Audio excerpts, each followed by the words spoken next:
we are ready to begin. Just a reminder to silence your cell phones if you would, if you haven't already, and no flash photography here during any press conference. First up today is number 8 seed Miami Hurricanes. They will play the 11:30 game tomorrow morning on ESPN2 against the number 9 seed USF Bulls. We are joined now by head coach Katie Meyer. The student athletes will join us after Katie. Coach Meyer, if you'd go ahead and make an opening statement, and we'll open up for questions. Well, first of all, just a bunch of gratitude for being invited and for the city of Columbia and this university for hosting us.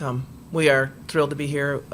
We will take advantage of every opportunity that we're given to play basketball, and I have a team that's just full of joy, full of grit, a lot of toughness to us, and we're going to lace them up and get ready to play. We are really, really fired up for this opportunity. And with that, we'll open up for questions from the floor. Jeffrey, please use the microphone if you would. Thank you. Katie, Jeffrey Collins with the Associated Press. How important in coaching is it to have a team that's hot, to have a team that's coming in on a hot streak like y'all are, that have won? Right. How vital is that? Well, we lost our last one, okay?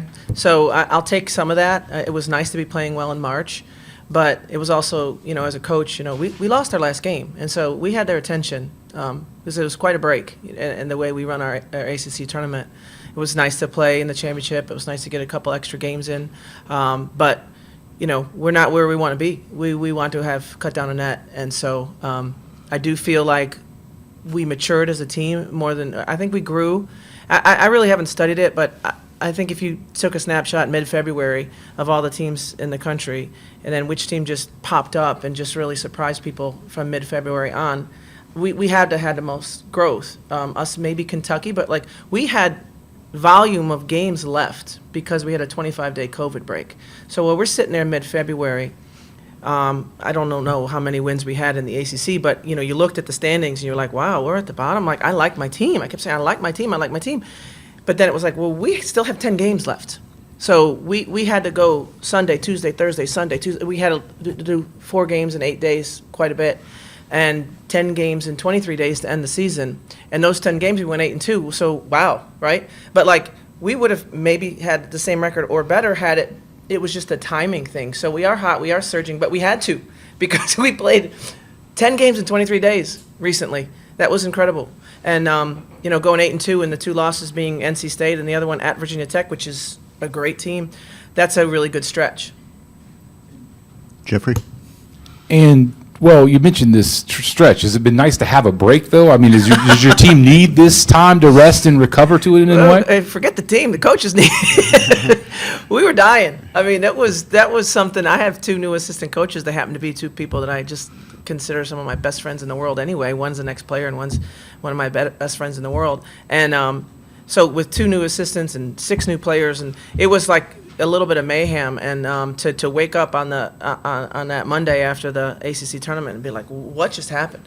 I mean, being very, very honest, I'm a veteran coach. I could not believe that stretch. And the pressure, every game was a postseason game. We had to win every game. And so we went through that. We got a little bit of a rest, but heck, it's recruiting contact period too. So off we went, recruiting, while the kids were resting. The players had a couple days off. Coaches were trying to make Miami better. So it's been a push. Coach, could you talk a little bit about your familiarity with USF prior to this week and also maybe some keys to the game? Well, one of the first texts, Jose and I texting each other at the same time when the bracket came out. We are very familiar. I actually had a symposium back in 2017 where I just invited some coaches I really respected to Miami, and we hosted it, put them up in a hotel, brought in some administrators, brought in a guest speaker, and really had like a X and O. But I mean, we shared everything, and Jose was one of those coaches. And we scrimmage them every year, except for these last 2 COVID years. We'll meet somewhere. So it's funny. The last time we played them apparently was in Anchorage, Alaska, which I remember my AD going, "You're going to Anchorage to a game you could drive to?" I said, "We signed a contract first, right?" So, and then now here. So that's the last time we've played them in a game. But we are very familiar and tons of respect. I'm really happy for actually all the state of Florida. What a representation of all of our universities that are all in the tournament this year. Jeffrey? Katie, looking behind you, there's March Madness logos. It's a different tournament this year, supposedly. How has it been? Have you seen a difference in how the women have been treated? Have the travel arrangements been better? Have the hotels been better? I mean, the NCAA has promised to come through with some improvements. We've been fortunate. The last couple we hosted, so that's kind of the last one we were in, I think we hosted. Is that correct? And Miami did a heck of a job, let me tell you. So I feel like I'm sure there will be. That's the last thing that I'm thinking about right now.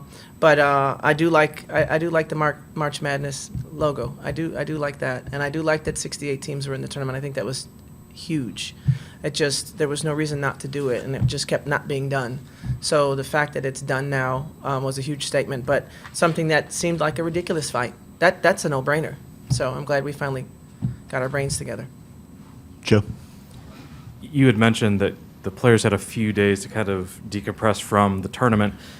How much of the last 48 hours have been game prep, and how much has just been kind of working on yourselves and getting yourselves mentally prepared for the weekend? So I was so glad to be able to get back in the bubble, but our mental bubble, and have an opponent and have a routine and have it, and crank up. Really, really, the bear came out.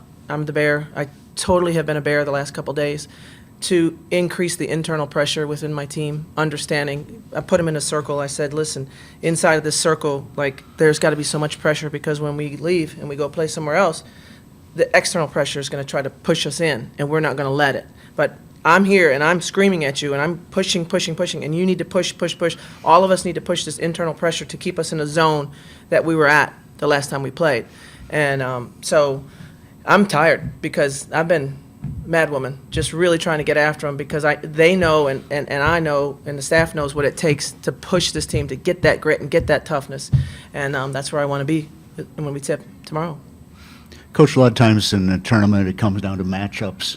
Right. How do you feel about, especially in an 8-9 game, obviously two teams at least somebody thinks are pretty evenly matched. Right. How do you feel about going into this contest specifically? Yeah, I think we played ourselves into an 8-9 game, which some people say that's not always a great deal. So I know that the 8 and the 9 have both beaten a 1 seed this year. So this is an incredible matchup, right? Who else has beaten a 1 seed this year that's at a 1 seed? So that's incredible that draw happened because South Florida, and I watched it, they beat Stanford in the Bahamas. We were there, right? And we beat Louisville as a 1 seed. So I think you have this incredible bracket where both of us are playing each other. And if I'm South Carolina sitting there going, well, how,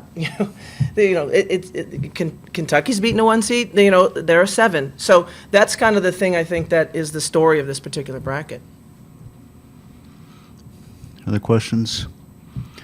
If anyone is watching on Zoom and has a question, please use the raise hand function.